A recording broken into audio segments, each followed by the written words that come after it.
Hi hello welcome back to our channel Anitha Viji.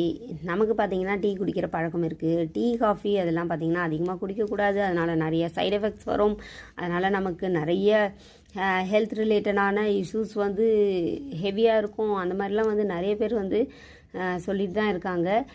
அதாவது tea காஃபியை பற்றின ஆராய்ச்சி பண்ணுறவங்க அண்ட் டாக்டர்ஸு இவங்க எல்லாருமே வந்து சொல்லிட்டு தான் இருக்காங்க. பட் நமக்கு வந்து அது எப்போ எப்படி எந்த அளவு எடுக்கணும் அப்படிங்கிறத தெரிஞ்சு புரிஞ்சு நாம் அளவோடு எடுத்துக்கிட்டோம் அப்படின்னா அது வந்து பெரிய பிரச்சனையை வந்து நமக்கு கொடுக்காது அப்படின்னு தெரிஞ்சு நான் பார்த்திங்கன்னா டெய்லி ஒரு 1 or 2 டைம்ஸ் ரொம்ப மினிமல் அமௌண்ட் தான் வந்து எடுப்பேன்.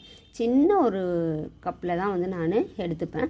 ஸோ அந்த மாதிரி எடுக்கும்போது டீயோ காஃபியோ அது வந்து ஃபில்ட்ரு பண்ணிட்டேன் அப்படின்னா அந்த ஃபில்டரை கையோடு கழுவி எடுத்து வச்சுருவேன். அது வந்து நான் சிங்கில் மற்ற பாத்திரத்தோடு சேர்த்து ஊற போட மாட்டேன். அது ஏன்னா அதெல்லாம் ஆயிலியாக இருக்கும்.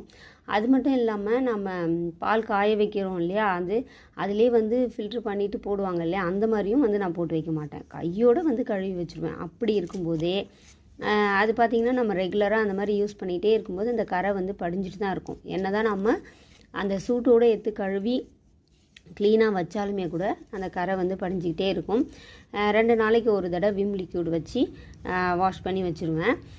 இருந்தாலுமே கூட நாளுக்கு நாள் வந்து அது என்ன பண்ணும், ஃபுல்லாகவே வந்து அந்த கலர் வந்து வந்துடும், டீயோட கலர். அப்படி இருக்கும்போது அந்த மாதிரி ரொம்ப டார்க்காக கலர் வந்துருச்சு அப்படின்னா அந்த ஃபில்டர் நான் யூஸ் பண்ண மாட்டேன்.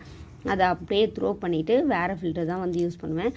அதுக்காக தான் பார்த்திங்கன்னா எப்போவுமே அந்த ஒரு கலருக்கு வர்றதுக்கு முன்னாடியே வீட்டில் நான் எப்போ சூப்பர் மார்க்கெட் போகிறேனோ அப்போ வந்து வாங்கிட்டு வந்து வச்சுக்குவேன். இந்த மாதிரி இந்த ஃபில்டரோட ரேட் பார்த்திங்கன்னா 8 rupees.